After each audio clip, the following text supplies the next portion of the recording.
hello. Hello. And I hope I don't drop this in my pocket. Hi, so my name is Iyabo Onipede, right? And I am the co-director of Compassionate Atlanta. Leanne Rubenstein, the executive director, and my co-director will be joining you guys in a few weeks, and you will enjoy Leanne.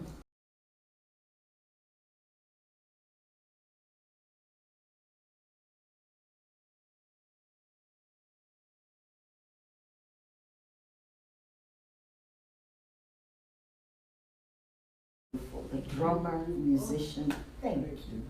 The spirit of hospitality and love and connection really speaks for itself in this space, and I love what you're doing here. Thank you for inviting me. Thank you for hosting me, holding me in your space. So, a little bit about me. I am an immigrant. I came from Nigeria when I was 16 years old to attend college. And my parents, my father was Yoruba, Nigerian man of the Yoruba tribe. My mother was Irish American and Jewish. They met when my father was in school in New York. And my parents married and went back to Nigeria, where my mother lived for 36 years. And after she raised 3 kids, me being the youngest and most rambunctious, she also returned back to the States. My parents have now made their transition to the other side, but it's interesting how much my parents come up in conversations about faith, because my parents were atheists. And they were atheists in a supremely religious environment, where even in my local dialect of Yoruba, we don't have a word for it. We have a whole sentence. One who claims not to have faith is the translation for atheist. And it was so strange in that milieu to say, I don't believe in God, I don't believe in religion. Everybody was something. You're Muslim, you're Christian, you're pagan, you're religious, indigenous religious worship. Ifa religion is considered a world religion, of which is it's the Yoruba spiritual tradition. And so these days you have a break from the culture and the faith. So I speak Yoruba. I consider myself a Yoruba woman, but I'm not an Ifa practitioner, although I respect it. And yet the Yoruba mythology continues to influence the shaping of the culture. So in Ifa tradition, which is the same as Yoruba history, Eledumare is the god of the skies who created the earth, and Eledumare sends orishas, these in-between beings, to go to the earth and create the earth. And these orishas are mostly men, and God tells them, make sure you use Oshun, the goddess of the water, as you're creating the earth, otherwise it won't happen. And so, normal patriarchy models, the men go off together and ignore Oshun, the goddess of the water, and they try and create the earth, and boom, nothing happens. And so they get mad and go back to God, and God says, did I not tell you? Did you use the woman? Where's the woman? I don't see the woman. And they're like, we didn't need the woman. And so God sends them off again. I go follow my instructions, and they go off again, still ignoring the woman, and the ditto. Just repeat, rinse, wash, repeat. And then finally they're like, well, maybe we should listen to God for a change, and let's go find the woman. And so they approach her, and with her, and they now create us, right? And so the reason these mythologies are important is that it dictates what happens in the culture, right? So yes, in Yoruba culture, the king is, we have some queens, but they're rare. It's very patriarchal. We're not a matriarchal society. But till today, if the women are disgruntled with the men, and the women go in front of the king in this robe, he must kill himself. He must. He doesn't have a choice. Because once you have looked upon the nakedness of your mother, you are not worthy of life anymore. And so what I'm saying is that how cultures are created around the spiritual stories is important. And so even in this world of patriarchy that we all talk about, there are other models in other places of the world that we want to learn from to expand our own knowledge, to expand our own compassion for others. And so, for instance, in Islamic culture, a lot of times when feminists go to Muslim countries, they want to take the hijab off the woman. But is that the most compassionate thing, right? What if the woman wants the hijab?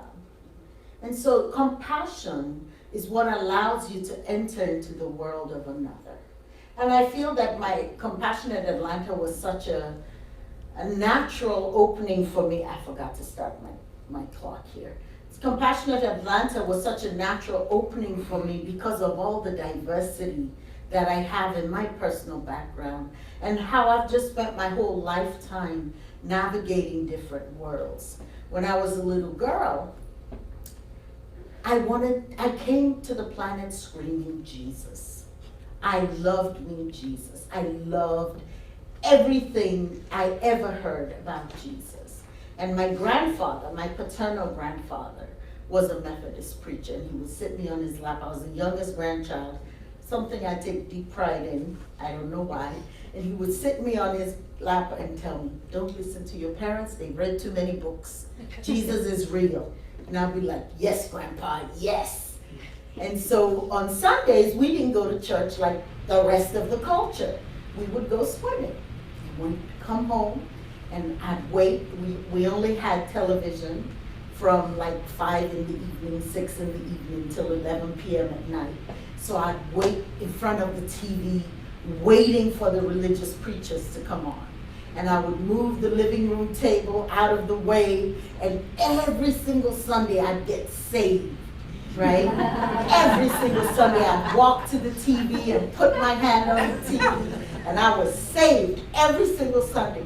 And by Tuesday I was hell-bound on wheels. I can't wait for Sunday just to get saved again, because I would have screwed up. And I would walk around like this, like I was such a precocious child.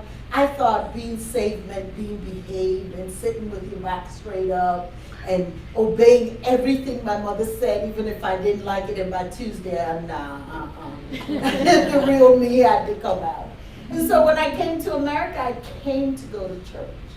And I was very much in this evangelical world because of how I came into the faith. And so I went on to law school. I became a lawyer. I practiced law for about 20 years, and then I had this incredible midlife crisis. And I ended up going to seminary. And I went to Candler School of Theology, and it was like I found the fountain of life. I found how, even as Christians, there's nothing we agree on, nothing. Maybe Jesus. And even that is disputable. I studied African religion even more. I studied world faiths. I studied pastoral care. I studied ethics. And I really concluded about many things I had issues with in how I came into the faith in a very one-dimensional way. And so I call myself a recovering lawyer and a recovering Christian. And I still have my beliefs, right? And I still wrestle with some things, right? And the one thing I don't trust are people who don't wrestle, even with our faith, right? If you're not constantly learning, if you're not constantly open to an expansion of what it is that you know, kind of got issues with that. And maybe I'm being judgy, but okay, forgive me. And so, as I came into Compassionate Atlanta's world, I really felt such great peace, right? Because there's so much we don't know, but we live in a culture that values knowledge and values having the highest level of knowledge and laying down the gauntlet. I know, blah, blah, blah. I know, I'm the expert, right? I have 12 PhDs and 3 fellowships behind my name, right? And so the grace of unknowing is so rare to just say, I don't know, but I'm open. And I believe that compassion embodies all of that. So Compassionate Atlanta is a part of the Charter for Compassion. Karen Armstrong is a religious scholar, an English woman with Scottish background, who was a nun. She went into the nunnery as a child, a little girl, 11, 12, and she was like me. When I read her biography, I was so happy it wasn't just me. She'd get saved every Sunday and be held bound on wheels by Tuesday. That was me, right? She had a very hard time being quiet and meditating and doing all the things that a nun was supposed to do. Yet, that love was in her. And so she ended up becoming this scholar, and she studied the religions of the world. And in her discovery, in her studying, she discovered that compassion was the single unifying theme of all religion. And so she's written a bunch of books, she's done a bunch of studies. It's for me, reading her work about Islam from a Christian open perspective is really important, as opposed to only understanding Islam from an Islamic person's perspective. So the perspective giving she brings to the subject of world religions, it's important to me. And in 2008, she was awarded the TED Prize. And TED Prize was $100,000. What do you wish? And she said she wanted to gather people to discuss, to create a document called the Charter for Compassion. And so all these religious leaders came together to write it. Thousands of people from all over the world. She had a multilingual website where she was saying, what is compassion to you? And so you could write in Hebrew, Arabic, Urdu, Spanish, and English.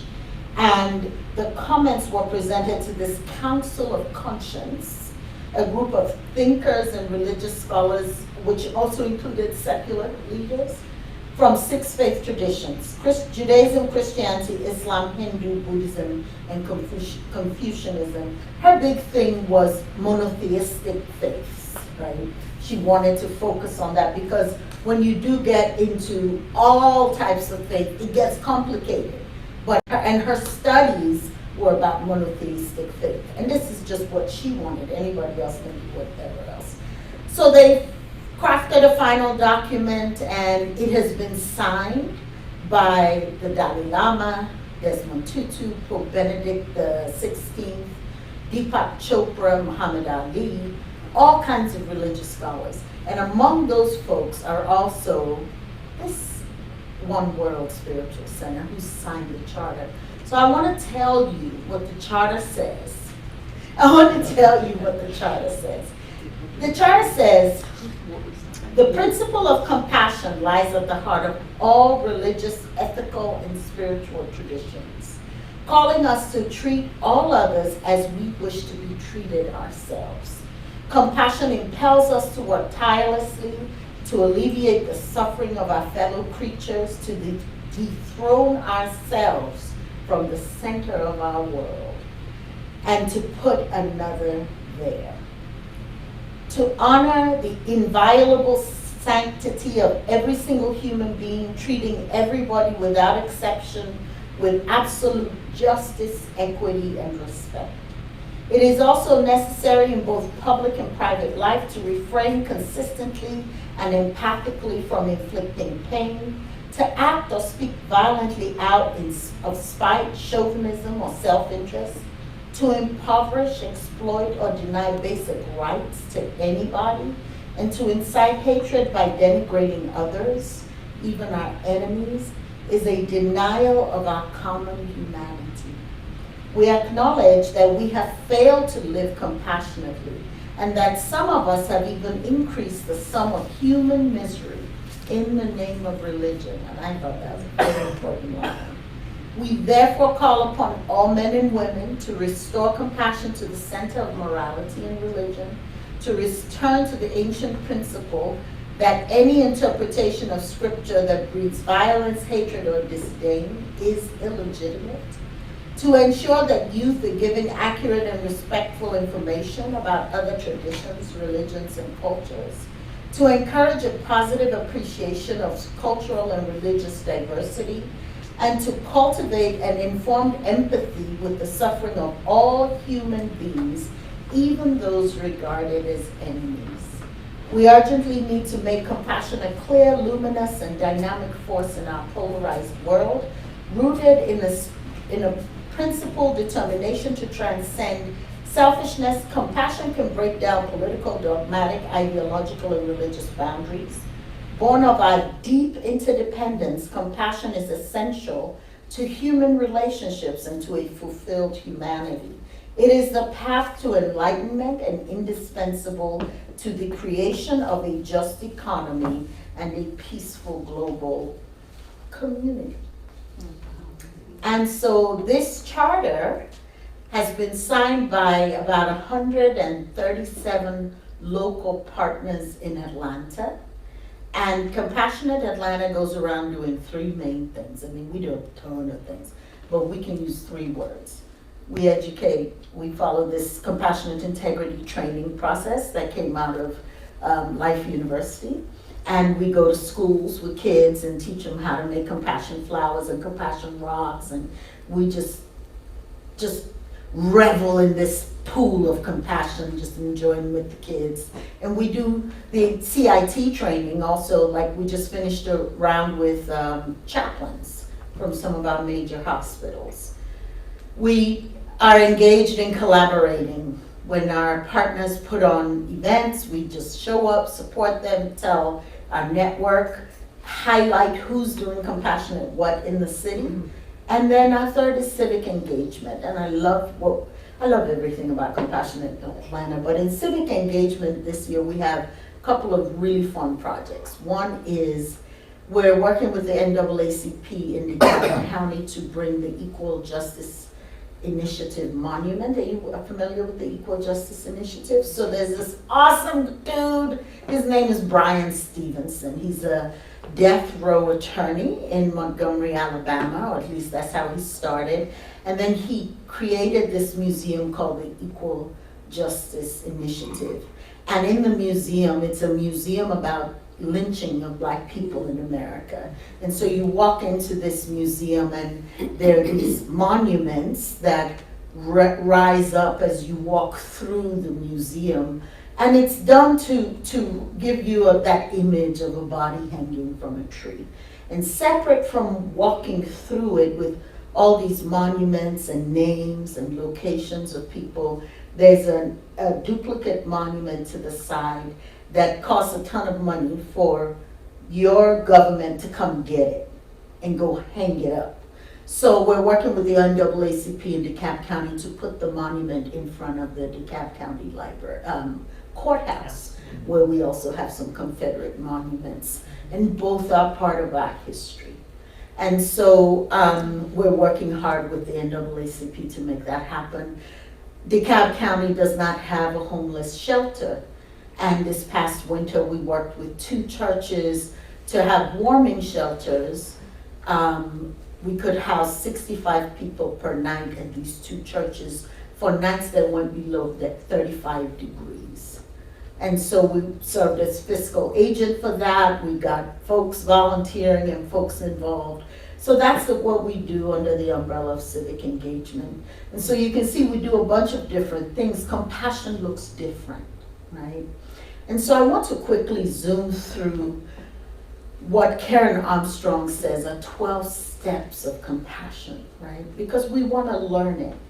And we want to center it. We want to make that part of our value system.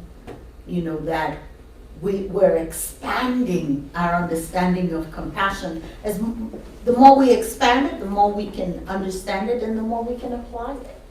So the first thing is, she says, learn about compassion. And learning about compassion means learning about other faiths and other religions to see what they say about compassion. And so she, in her work as a religious scholar, she's big on the learning part. 2, she talks about looking at your own world, observing where compassion is and where it's missing. You know, like in DeKalb County, no homeless shelter. What are the homeless people doing?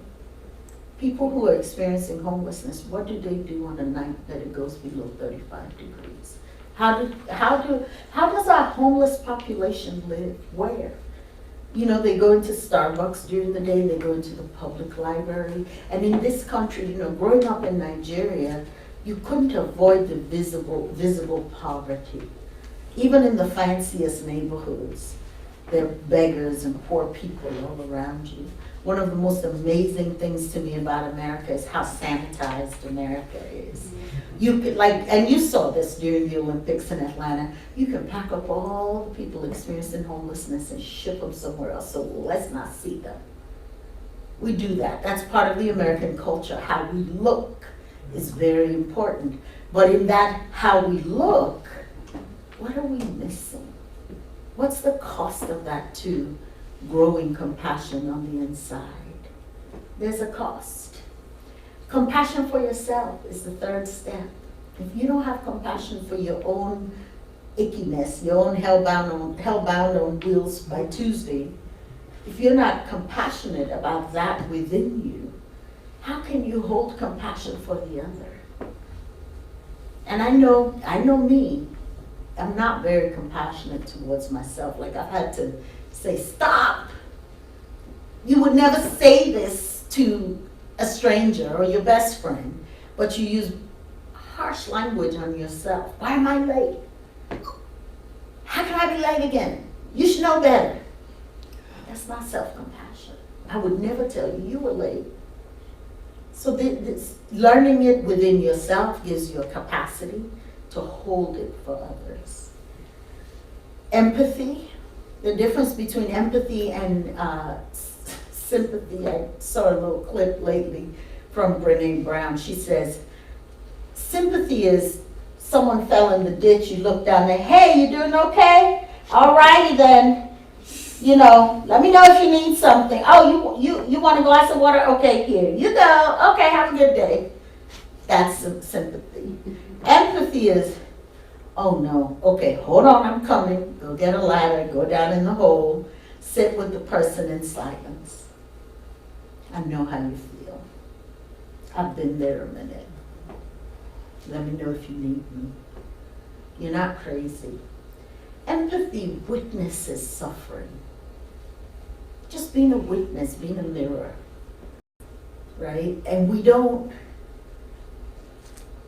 have the capacity to hold space for suffering.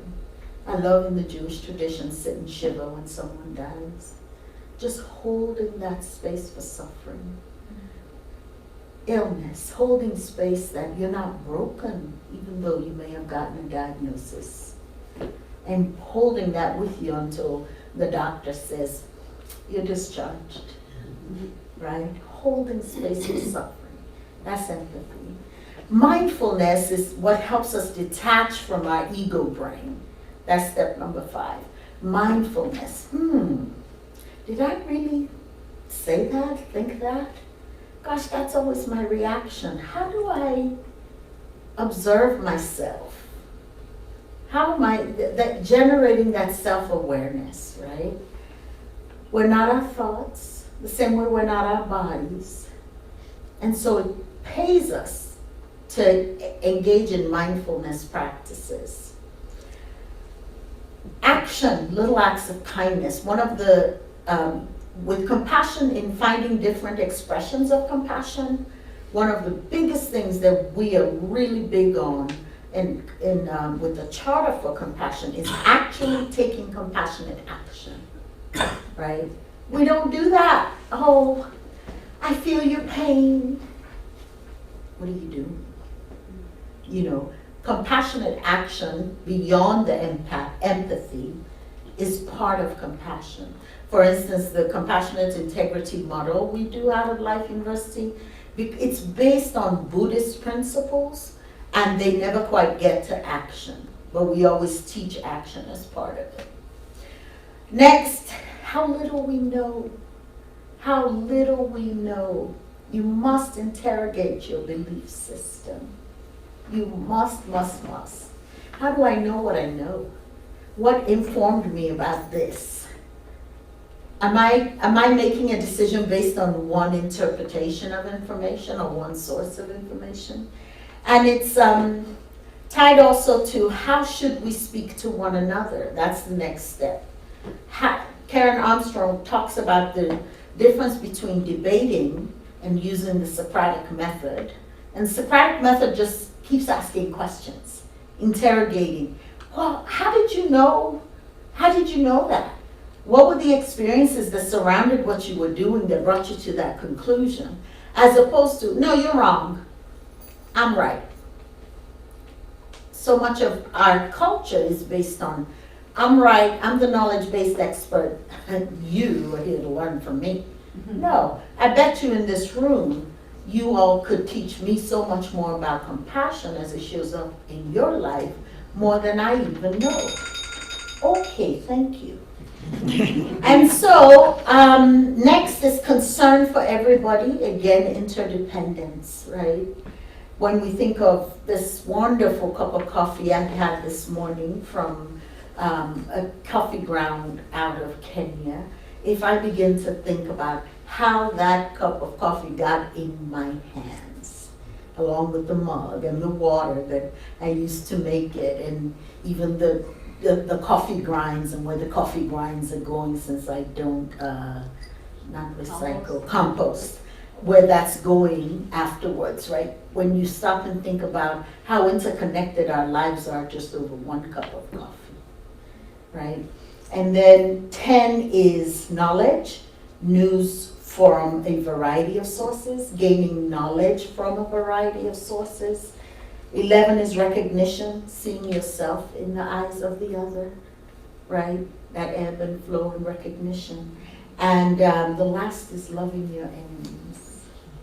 And so with that, I want to leave you with really what is number 11 about recognition. One of the greatest African concepts that I've embraced over and over again is actually not from the Yoruba tradition. It's from the Zoha tradition in South Africa, Ubuntu. I am because we are, right? I cannot speak on behalf of Compassionate Atlanta if there wasn't a body that was welcoming me to speak about it. So my compassion would mean nothing if not for you. It is the ultimate in interdependence. I am because we are. You are because we are. And so with that is my invitation to continue to expand your concept of compassion, discover new ways you can include it in your life. It is not charity, it is something that benefits you. Thank you for listening.